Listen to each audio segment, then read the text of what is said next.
question from the phone. Paul Johnson from Nakusa Capital. Please go ahead. Okay. Thank you. Bill, I just want to run through a couple of questions, if I may. In China, what do you think the next step is that we would see? With China, there's 2 or 3 things that are going on. There's a lot of activity in their startup low-cost carriers looking for a solution because they don't have existing IT infrastructure. I know that there's at least 3 proposals out to companies like Spring Air that are being well received and I hope go forward in the next short while. There's also a request that we received about a week ago from one of their large transport carriers for 228s for polar routes. They want to do the 228 because of the safety services and flying into Europe. So. And I know in the U.S. and in Europe, your LT relationship helps. They act as a big brother to some degree as you go talk to the OEMs, Airbus and Boeing. In China, what role can they help you play in China? Actually, I think our relationships in China are stronger than L3's. Actually, the people that we've got in China are very well respected by the government officials at CAAC. ADCC is actually a division of the Chinese government, and that's our customer in China. And they've taken us in to meetings with COMAC and AVIC, the manufacturers that are building the C919 and the ARJ21 aircraft, and demonstrated and proposed our products in those markets as well. So our China accessibility is actually very, very good, and I don't think that that our partners today could really help us in the China market. Sounds like you almost are helping them in the China market. I think that we got in more doors than they could have the trip I made with them earlier this year, yes. Can you talk a little bit about the business aviation market? You just came out of NBAA. Lots of announcements obviously came from there.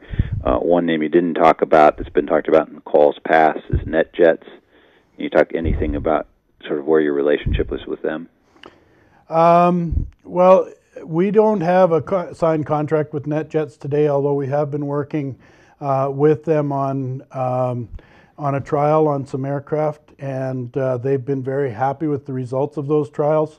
There's ongoing negotiations, but nothing formal today. Obviously, you got the fantastic announcement from Beech. What's the Embraer do in response to that? Do they just go build their own, they work with somebody else, or do they eventually have to come to you to offer their similar capability? They actually rushed right over to our booth immediately after the announcement of Hawker Beech. Embraer, for their VLJ, which isn't their high-end business aircraft, but they're very light jets, had actually done a relationship. We bid on an opportunity to put our system in on the VLJ, and they, I believe, selected their cockpit integrator to do a system for them.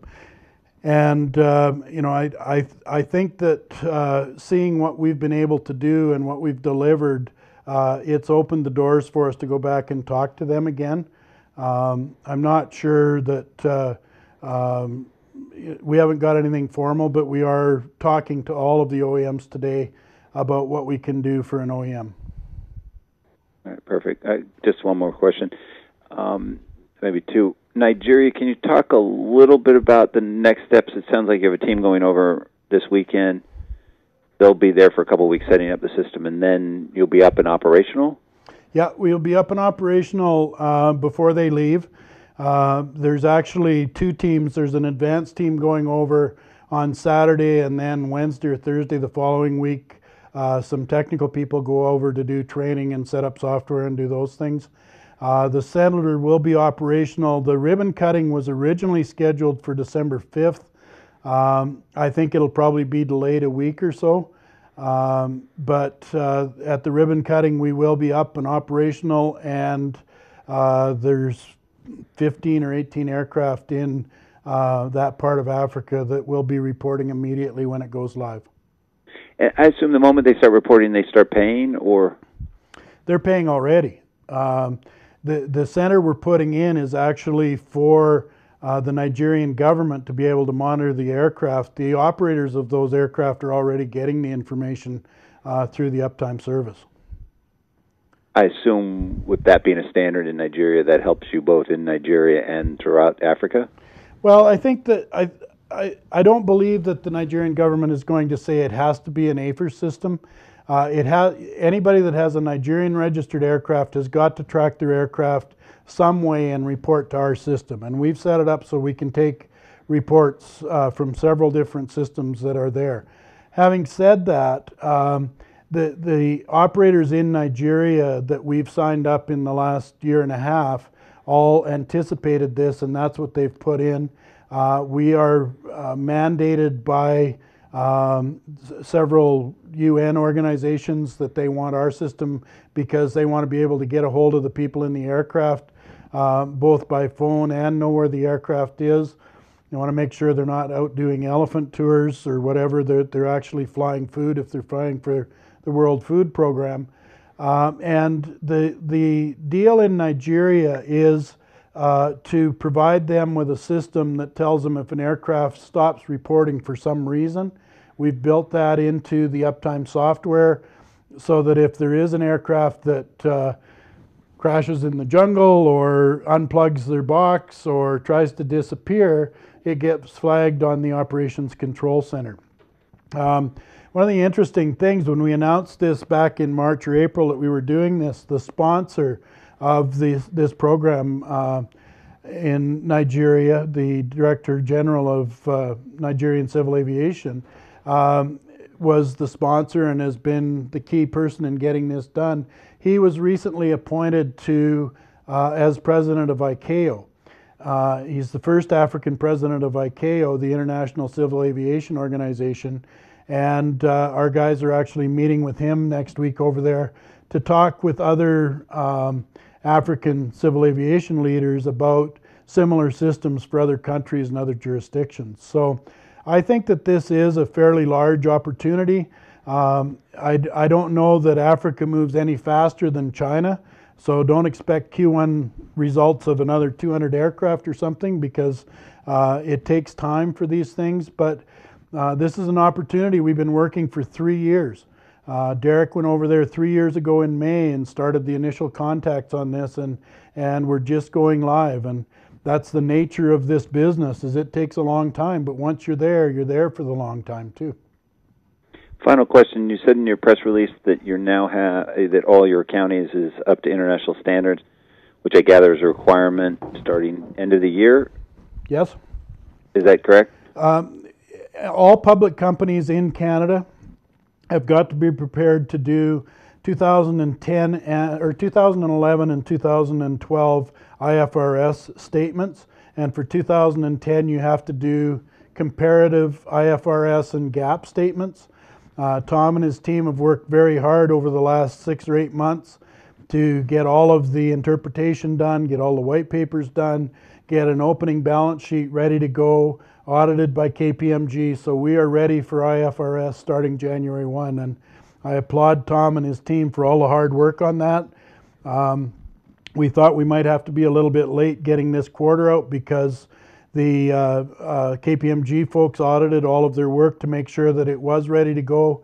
And very happily, KPMG was very pleased with the results, and we have our opening balance sheet ready to go in both IFRS and GAAP now. Well, congratulations. We got to fill in numbers. But excellent. Thank you.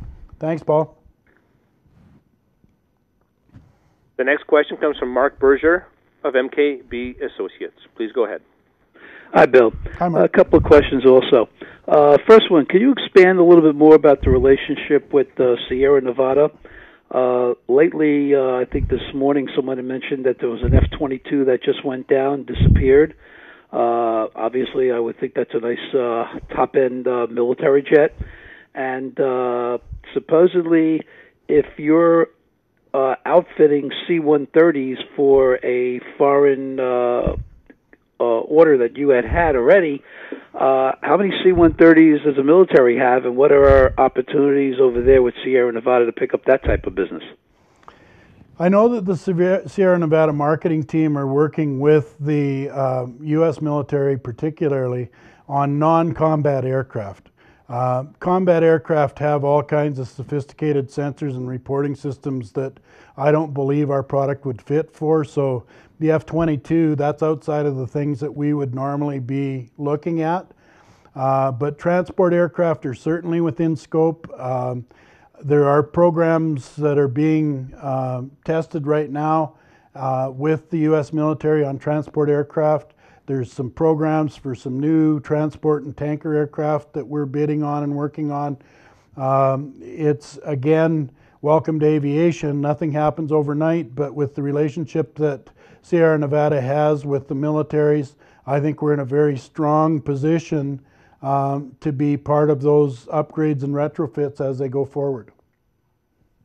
Okay, reading the letter to shareholders that Dick had out there, I noticed in there he said something about the positive and negatives about the aircraft being taken out of service.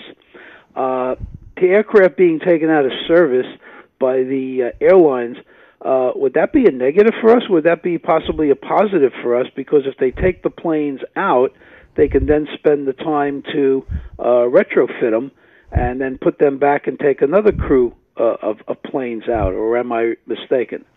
That's very wishful thinking. I think the reason that people take aircraft out of service typically is because they've got too many in their fleet. To be profitable in the airline business, you need to have as full aircraft as you can possibly have. And if you fly as much as most of the people around AMS do, you notice that the middle seats are no longer empty on most flights that you're on. The reason for that is that the airlines have taken aircraft out of service and gone and done, trying to fly with as few aircraft as they can. Typically when they take an aircraft out of service, they take it out just when it's due to have a C-check done, which is typically when our installations are done. But what they do is they delay the C-check by putting it in the desert until they have to bring it back. So it doesn't really give us any extra opportunity for installation, because when they do bring it in, if they're one of our customers, when they bring it back on, they do the installation anyway. But that aircraft is out of service for a period of time until the next C-check. And occasionally, our customers are putting aircraft that have AFIRS installed in the desert. It hasn't happened very much, but it has happened to us. I also noticed that it says you got about 233 planes already done, and there's a backlog of about 70 on the 220s, I'm assuming. Yes. Do you have any timeline as to when delivery of those planes might ensue?